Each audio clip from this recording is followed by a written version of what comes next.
5 years టైంలో if at all ఇదే దళిత బంధు BC బంధు ఇవన్నీ ఫస్ట్ ఇయర్లో అయితే వాళ్ళు ఎంత ఆడినా కానీ లాస్ట్ వరకు మేము న్యాయం చేయగలిగేటోళ్ళం ప్రతి ఒక్క ఊర్లకు లేదా ప్రాపర్గా అవును ఇస్తే మేము ఫస్ట్ 100 ఇచ్చినప్పుడు అదే చేసినాం. 100 ఇచ్చినప్పుడు మేము నేను మొత్తం 4 ఊర్లో సెలెక్ట్ చేసుకున్నాను. నాకు ఫస్ట్ 100 వచ్చినప్పుడు మా మంత్రి గారు పక్కా చెప్పినారు, సార్ ఎందుకు సార్ ఉద్యోగాలకు ఇద్దాము సేమ్ ఇట్నే ఇద్దాం సార్ అంటే, లేదు మనం ఎవరికి ఇచ్చినా తప్పు పడతారు, ఏదైనా ఊరికి ఇస్తే సాచురేషన్ అంటే ఇంకా అక్కడ దళిత కుటుంబాలు ఏం లేకుండా ఇచ్చేద్దామని అన్నారు. సరే ఇది కూడా మంచి పద్ధతే కదా అని ఒక గ్రామంలో 10 మంది ఉన్న కుటుంబాలు, 20 ఉన్న కుటుంబాలు, 15 ఉన్న కుటుంబాలు, 40 ఉన్న కుటుంబాలు అట్లా తీసేసుకొని 4 గ్రామాలు కంప్లీట్ చేసినాం. ఎందుకంటే కనపడాలి, మళ్ళీ దాన్ని పార్టీ రంగు పోయొద్దు, కావాలని చూడరా ఇక్కడ వీళ్ళు మోసం చేశారు, వీళ్ళ పార్టీ వాళ్ళకి ఇచ్చినారు అని మమ్మల్ని అనొద్దని మేము నిజాయితీగా చేసినాం. కానీ తప్పుదో ఎడ పట్టించారు, నువ్వు ఎంతకాలం నుంచి మీ సమాజం కోసం యుద్ధం చేస్తున్నారు అంటే, సార్ నేను నా జీవితాంతం మేము మా దళిత సమాజం కోసం పోరాటం చేసినాం, చూసినా నీకు ఇయ్యలే అని బట్టి వాళ్ళు ఏమంటే వచ్చి మా ఇంటి ముందర మీకోసం మేము పోరాడాలి మాకు ఇవ్వవా అని. ఉద్యోగాలు కూడా వచ్చారు నా దగ్గరికి, మీకోసం పార్టీ కోసం చేసినాం సార్ మాకు ఇవ్వవా అని. అరే ఆవేశపడకండి, ఇది అందరికి వచ్చే సంక్షేమ పథకం. ఏమవుతుందంటే వెనకటికి మన చిన్న సామెత ఉంది, బంగారు బాతుగుడ్డ ఏం చేస్తుంది అంటే రోజుకో గుడ్డు పెడుతుంది. గుడ్డు పెట్టిన రోజులు బాగుంటుంది, ఆ గుడ్డు తీసుకుంటాడు, దాన్ని అమ్ముతాడు, ఇన్ని పైసలు వస్తాయి, రోజు కొంచెం దాస్తాడు, కొంచెం వాళ్ళ పిల్లల ఖర్చులకు అది మంచిగా సమానంగా కుటుంబాన్ని మంచిగా పోషిస్తుంటాడు. పక్కింటోడు చూస్తాడు ఇది ఏంద్రా ఇట్లా ఒక 20-30 సంవత్సరాలు వీడు కొనసాగిందంటే వీడు అందరిని మించిపోతాడు, ఇంత తెలివిగా వాడు మంచిగా వాళ్ళ కుటుంబాన్ని కాపాడుకుంటాడు, రోజుకో గుడ్డు పెడుతుంది, ఆ గుడ్డుని అమ్ముతున్నాడు, పైసలు చేసుకుంటాడు, మంచిగా పోషిస్తున్నాడు వీళ్ళ కుటుంబాన్ని అని అనుకుంటాడు. ఈ పక్కింటోడు వస్తాడు, ఎందుకన్నా నువ్వు తిక్కలోను ఉన్నావు, నరికిపడి లోపల ఇన్ని గుడ్లు వెళ్తాయి మొత్తం ఒకేసారి మొత్తం అంతే అంటవా, నరికే గుడ్డు లేకపోతే ఏం లేకపోతా. ఇప్పుడు ప్రస్తుతం అదే జరిగింది. అరే దళిత బంధు 1000 వచ్చినాయి, దండం పెడతా ఆగురు, వస్తాయి అని చెప్పినాం. బీసీ బంధు వస్తాయి అని చెప్పినాం. ప్రతిదీ వస్తాయని చెప్పినాం. ఏవరి నరికి పడేది, మేము వస్తాం మొత్తం ఇచ్చి పడేస్తాం. 10 లక్షలు 12 లక్షలు ఏమనుకుంటారు మీరు, ఎంత సంబంధం అనుకున్నాం తెలంగాణ ప్రభుత్వం దగ్గర. వీళ్ళు కావాలని దాచిపెట్టారు, మొత్తం నరికిపడి చెప్తా అంటే అంతే అంటారా అని నరికిపడేసారు. చూస్తే ఇప్పుడు అయ్యో లంక బిందెలు ఉన్నాయి అనుకున్నా. అరే నువ్వేంటివి కదా నేను నరికిపడేమని అంటే అన్నాం, అప్పుడు అన్నయ్య ఉన్నాయి అనుకున్నాం, ఇప్పుడు లేవు.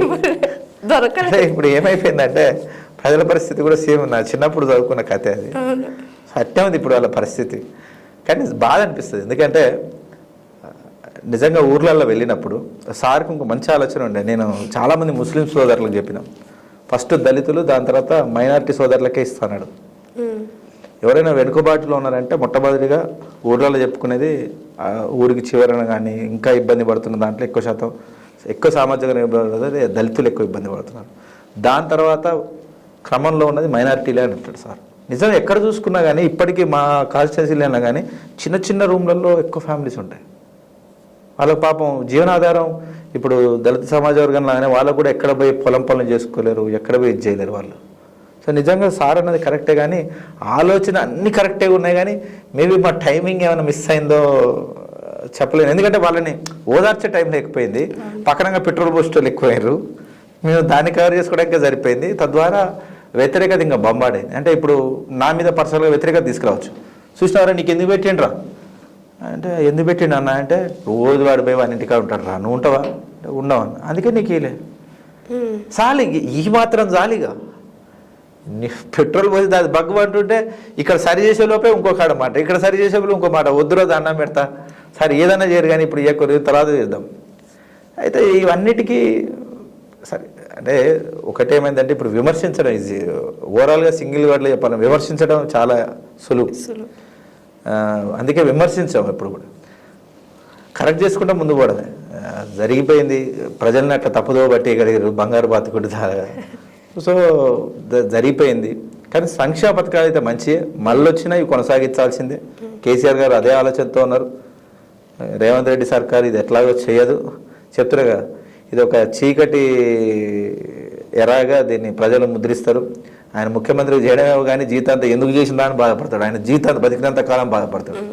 ఎందుకంటే ఒక మంచిగా ఉన్న రాష్ట్రాన్ని అట్టడుగున పడేసిన, ఇంకా లిటరల్గా చెప్పాలంటే మన రాష్ట్రం దేశాన్ని మొత్తాన్ని కూడా సాగుతుంది. ఇప్పుడు ఏ విధంగా అంటే కాంగ్రెస్ పార్టీ ఇప్పుడు ఏదన్నా ధనిక రాష్ట్రాలు ఉన్నాయంటే ఒకటి ఇప్పుడు ప్రస్తుతం కేసీఆర్ గారు ధనికంగా మార్చిన తెలంగాణ ఒకటి, అటు పక్కన కర్ణాటక ఒకటి, మిగతా అన్నీ అక్కడక్కడ ఒకటి చిన్న చిన్న స్టేట్స్లలో ఉంది. వాళ్ళు ఎక్కడ పోటీ చేయాలన్నా పైసలు కావాలి. ఒక తెలంగాణ ఫీడ్ చేస్తుంది, కర్ణాటక అన్నారు. కర్ణాటక కుంభకోణంతో ఈడీ ఫిక్స్ అయ్యింది, వాళ్ళ మీద దాడి చేస్తుంది. నెక్స్ట్ మిగిలింది మనం.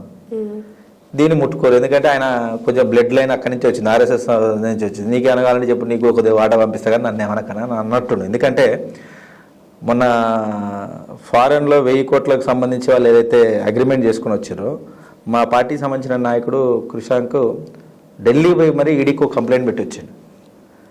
ఇది 1000 కోట్ల కుంభకోణం, ఇది ఇంత తక్కువ సమయంలో ఎట్లా వచ్చినాయి, దీని మీద తక్షణమే మీరు చర్యలు చేపట్టాలని. ఇంతవరకు ఆయన మీద చర్యలు లేవు. సేమ్ అదే అక్కడ రీసెంట్గా వచ్చినట్టు స్కామ్లో ఏదైతే అక్కడ కర్ణాటక గవర్నమెంట్ ఫండ్ని ఇక్కడ సంబంధించినటువంటి అకౌంట్లకు షిఫ్ట్ చేసినారు అని ఆధారంతో సహా అక్కడున్న ఈడీ చెప్పినా కానీ ఇక్కడికి వచ్చి వీళ్ళ మీద ఇంతవరకు దాడులు చేయలేదు, వీళ్ళని పట్టుకోలేదు.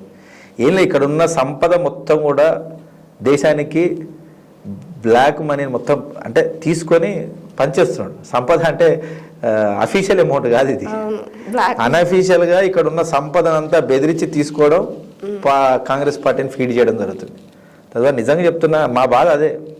5 సంవత్సరాలలో రాష్ట్ర పరిస్థితి, ఆర్థిక పరిస్థితి ఏ విధంగా మారబోతుందని తలుచుకుంటేనే భయంగా ఉంది.